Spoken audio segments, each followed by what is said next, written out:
Salut, c'est Ipti et Marley. Bienvenue dans un nouvel épisode d'Entract. Ici, on aborde et décrypte des sujets bien spécifiques à l'entrepreneuriat pour te faire avancer dans ton projet.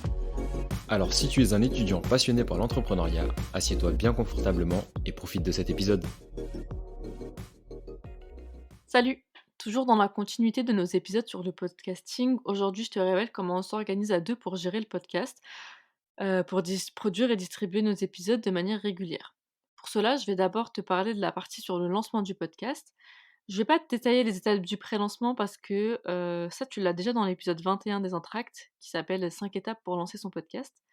Je vais plutôt te détailler la partie organisation et gestion à 2. Ensuite, je t'expliquerai dans le détail comment on s'organise pour lancer les épisodes chaque semaine, que ce soit pour les entractes qui sont les formats courts de conseils et astuces ou pour les entre nous qui sont le format interview avec un invité. C'est parti pour la phase de lancement. En gros, à partir du moment où on s'est donné le go avec Marley pour travailler ensemble, on a travaillé pendant environ 1 mois et demi, disons, en partant de la phase d'idéation à la phase de distribution de notre podcast.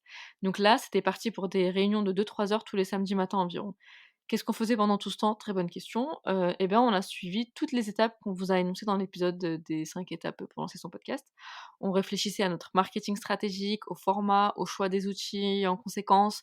On réfléchissait à nos process que je vais vous détailler après, à notre communication, aux bonnes pratiques qu'on voulait mettre en place et cetera. Ça prend du temps parce que en fait, tu démarres de zéro, mais on est passé à l'action et d'ailleurs, Marley vous explique comment passer à l'action dans l'entracte 22 et pas forcément comment passer à l'action pour un podcast, mais passer à l'action tout court dans l'entrepreneuriat quand tu es étudiant. On a eu une longue réflexion sur le choix des outils et l'investissement pécuniaire. De base, on voulait mettre 0 € dans notre podcast ou du moins juste pour le micro, tu vois? Mais finalement, on a décidé de débourser quelques centaines d'euros pour faciliter nos process et dans cette situation, en fait, le temps est une précieuse denrée dans le sens où il nous a permis de réfléchir, d'échanger à plusieurs reprises nos idées, de nous laisser le temps de prendre nos décisions.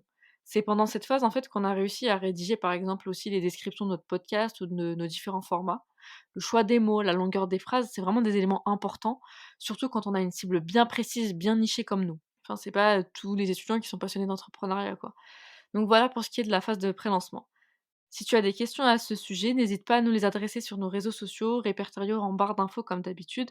Franchement, ça nous fera grave plaisir d'y répondre et surtout de partager après, notre réponse, dans un prochain épisode pour que, ça profite à tout le monde. Donc voilà, passons maintenant au process qu'on a mis en place pour le format entre nous, aka le format interview, où l'on y invite des étudiants entrepreneurs pour t'inspirer et te motiver dans ton projet. Comment ça se passe? En fait, on a un pipe, on a une liste d'étudiants entrepreneurs dont le profil nous parle et nous intéresse. Ce sont soit des gens de notre réseau, soit des personnes qu'on a aperçues sur LinkedIn. Au fur et à mesure du temps, on étoffe cette liste, ce pipe, en s'envoyant des profils LinkedIn, voire des profils Instagram que l'on découvre. Ensuite, si l'on ne connaît pas la personne, l'un de nous se charge de prendre contact avec elle en mode networking. Ça aussi, c'est répertorié dans notre tableau, dans notre pipe, qui contacte qui. Même si c'est une personne que nous connaissons tous les 2, il y a quelqu'un qui est forcément plus en charge que l'autre. Donc après cette phase de networking, on fait, un feedback à l'autre et si c'est OK, on propose, ce futur invité de participer à notre podcast. Depuis le début avec ce process, on n'a reçu aucun refus dans nos souvenirs. Donc tout le monde a bien voulu, participer à notre podcast, même si on n'est vraiment pas connus et qu'on était encore moins il y a 6 mois. Si c'est une personne que l'on connaît déjà, quelqu'un de notre réseau ou un pote, on va l'appeler ou on va aller voir cette personne. Pour te donner l'exemple, Marwan il travaille à la station F. Marwan, c'est notre invité du troisième entre nous et moi aussi je travaille à la station F. Donc j'ai profité de le croiser au taf pour lui proposer, de participer à notre podcast, pour lui briefer un peu tout ça. Pour Younes, qui est notre, 4e invité, ça faisait un moment qu'on se connaissait de loin, disons et que je voyais ce qu'il faisait et cetera et donc j'ai profité d'un call, que j'avais avec lui pour lui proposer de participer à notre podcast. On évite d'être dans une démarche agressive, vraiment on se renseigne un max en amont sur le travail et l'identité de notre interlocuteur pour l'approcher et échanger avec lui de manière personnalisée.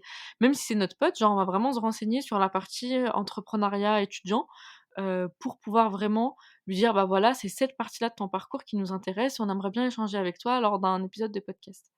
Il faut qu'en fait, que la personne, elle comprenne ce qu'on attend d'elle, ce qu'elle sera amenée à révéler dans notre podcast. Ces éléments de clarté, je pense qu'ils sont essentiels dans ce que je vais appeler l'expérience invitée.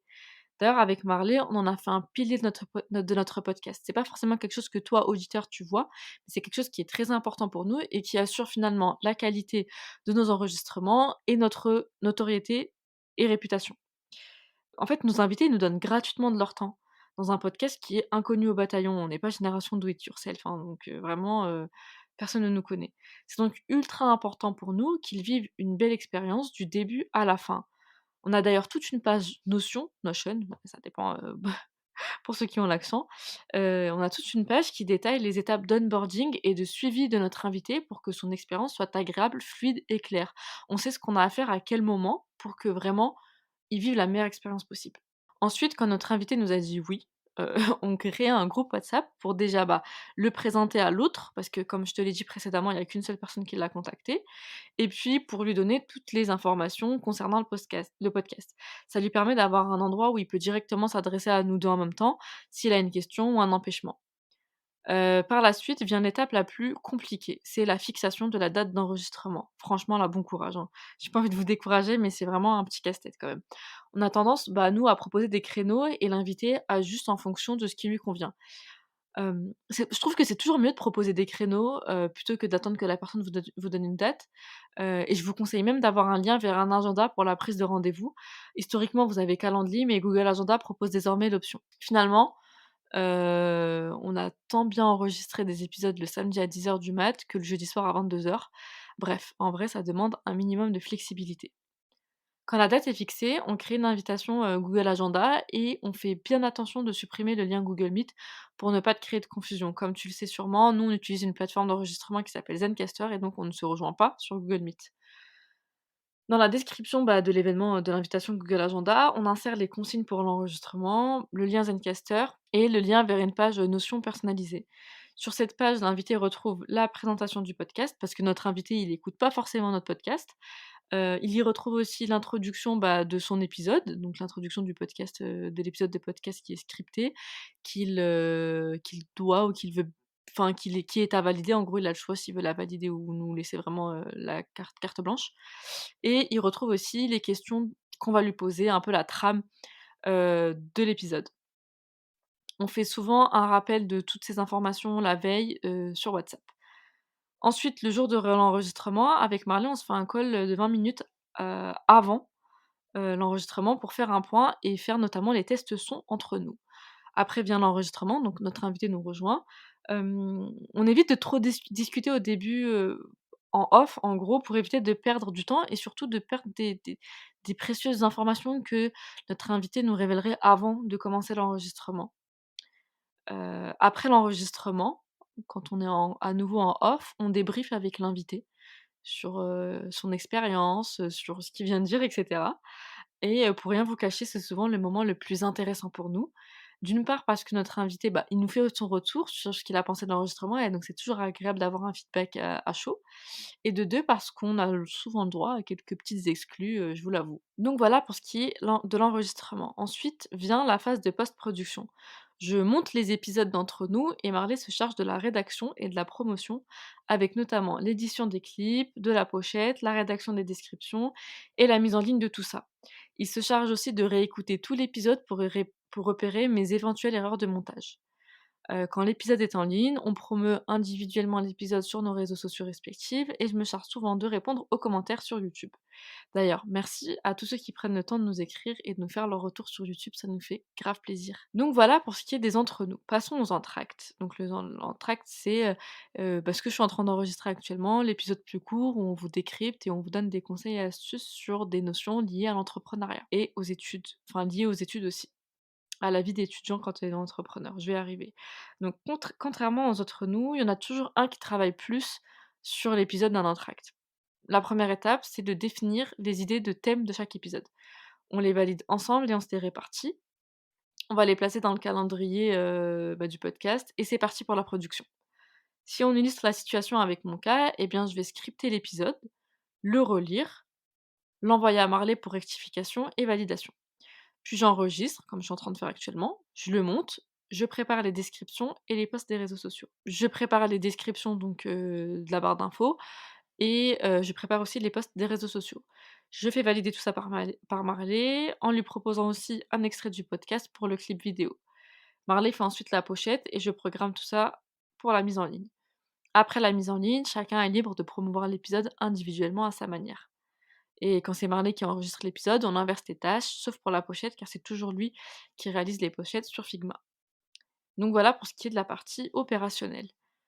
Après nous 2, on échange beaucoup sur WhatsApp dès qu'on a le temps, que ce soit pour demander à l'autre de relire ou de valider un truc ou pour échanger nos idées, débattre sur un fait, suggérer un invité, parler des opportunités personnelles qu'on a aussi. On parlait de travail. Même si on bosse beaucoup sur notre branding chacun de notre côté, on sait que le fait d'unir nos forces pour le podcast rend service individuellement à l'un comme à l'autre. Donc on est toujours curieux de voir les retombées que cela peut avoir. Comme tu as pu l'entendre dans le début de l'épisode, on faisait de manière quasi hebdomadaire des réunions de plusieurs heures.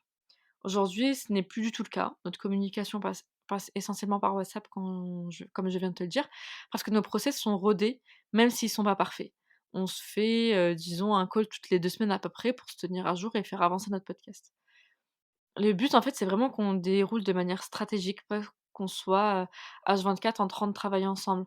On veut avancer de manière efficiente, c'est-à-dire à moindre coût et notamment à moindre coût temporel, c'est-à-dire en dépensant, pardon, le moins de temps possible parce que de toute manière, on n'a pas le temps. Donc voilà pour ce qui est de nos process et de notre organisation à 2.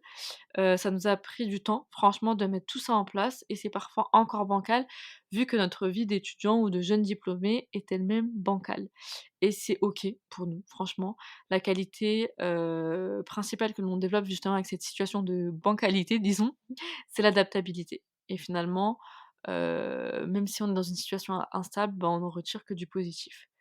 Donc voilà, j'espère que l'épisode, bah, t'aura plu. Avant de se quitter, une dernière petite info. Comme tu le sais avec Marley, on cherche vraiment à te connaître, à découvrir notre Dima. Donc si t'es chaud, tu peux remplir le formulaire qui est juste en barre d'infos en dessous, qui nous bah, en gros, on va te demander quelques petites infos pour savoir qui tu qui nous écoute, et cetera.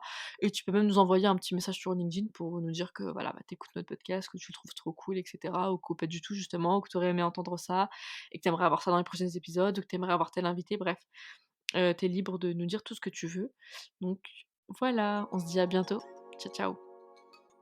Si tu es arrivé jusque-là, c'est que l'épisode t'a sûrement plu. On est des fans de feedback, alors mets-nous un message en commentaire ou sur nos réseaux sociaux pour nous dire ce que tu en as pensé. Et si l'épisode t'a vraiment plu, n'oublie pas de nous mettre les 5 étoiles ou liker sur ta plateforme d'écoute. Ça nous aidera à avoir plus de visibilité. A bientôt pour un prochain épisode.